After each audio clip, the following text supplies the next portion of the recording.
On Thursday, at the World Economic Forum in Davos, U.S. President Donald Trump formally launched a new international organization known as the Board of Peace.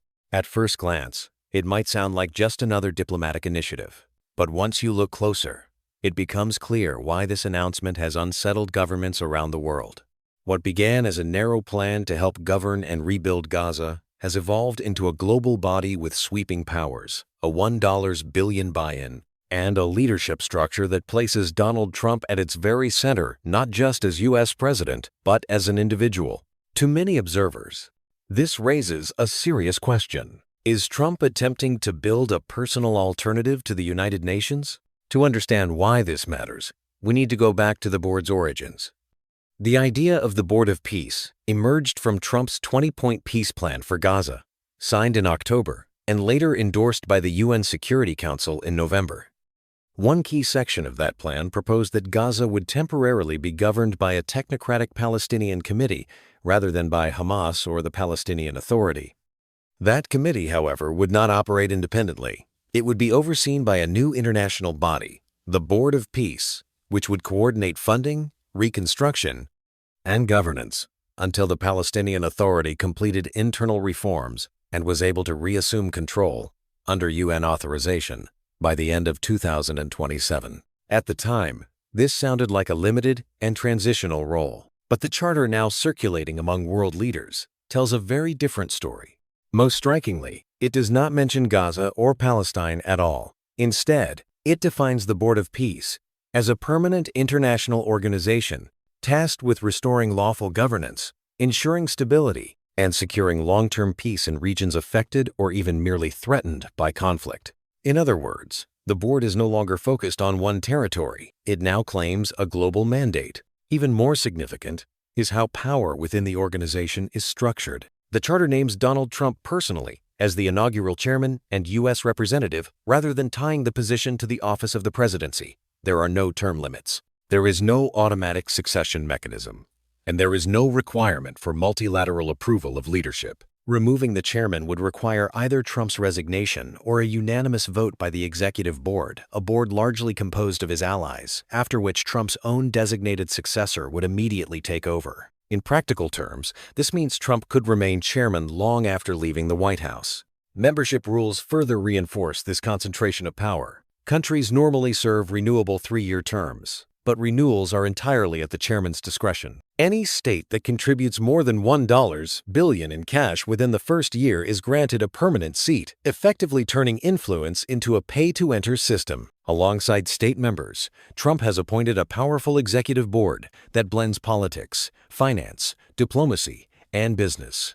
Its members include Secretary of State Marco Rubio, Special Envoy Steve Witkoff, Jared Kushner, former UK Prime Minister Tony Blair, billionaire investor Mark Rowan, World Bank President Ajay Banga, and U.S. Deputy National Security Advisor Robert Gabriel. A separate Gaza Executive Board will still handle Gaza's governance, but the real authority now lies with the broader Board of Peace. Trump has invited roughly 60 countries, including the European Union, to become founding members, but the invitation list itself has triggered controversy. The inclusion of Russia's Vladimir Putin and Belarusian President Alexander Lukashenko has alarmed many potential members. Lukashenko's acceptance alone signals a potential end to years of diplomatic isolation, while Russia's decision remains pending. So far, just over 20 countries have agreed to join. These include close Trump allies such as Argentina and Hungary, Middle Eastern states with direct stakes in Gaza's future, like Egypt, Jordan, Turkey, and Saudi Arabia, and countries involved in previous Trump-brokered agreements, including Armenia and Azerbaijan. Israeli Prime Minister Benjamin Netanyahu has also accepted. Despite criticizing the Gaza Committee's composition, he was unable to attend the signing in Switzerland due to the ICC arrest warrant against him. Many others, however, are stepping back. Ukraine has voiced concerns about Russia and Belarus being included. The UK has delayed its decision, citing unease over the board's expanded remit and geopolitical implications. France has rejected the invitation outright, warning that Trump's authority and the board's structure raise serious concerns about undermining the United Nations. Ireland, Norway, Slovenia, and Sweden have also declined. Germany and Italy have distanced themselves, with Italy suggesting the charter may even conflict with its constitution, What ties these refusals together is a deeper fear that the Board of Peace represents a parallel system of global governance, one that bypasses the checks, balances, and shared authority that define the UN. For countries like France, the UK, or Russia, this presents an uncomfortable trade-off.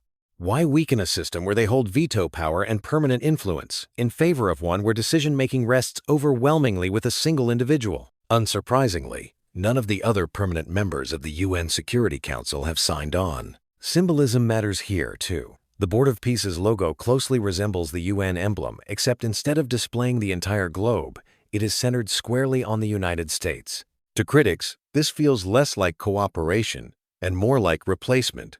Trump insists the board will work alongside the UN and has praised the organization's unrealized potential. Yet skepticism remains, given his long history of criticizing the UN and withdrawing the U.S. from multiple UN agencies. Funding is another major concern. The $1 billion membership fee risks pulling resources away from an already cash-strapped UN system, effectively redirecting global cooperation through a Trump-controlled institution. Transparency has also become a flashpoint. While U.S. officials promise strict oversight, critics point out that this would involve billions of dollars flowing into a structure where Trump holds significant influence. Those fears are heightened by the board's composition. Several real estate developers and investors sit on its executive body, and Jared Kushner has already promoted luxury redevelopment visions for Gaza, raising questions about whether reconstruction could become a profit-driven enterprise rather than a humanitarian one. Ultimately, regardless of what the Board of Peace achieves in practice, its charter sends a powerful message. This is not just an attempt to reshape conflict resolution. It is an effort to formalize Trump's dominance on the global stage, creating an institution that reflects his personal authority as much as American power.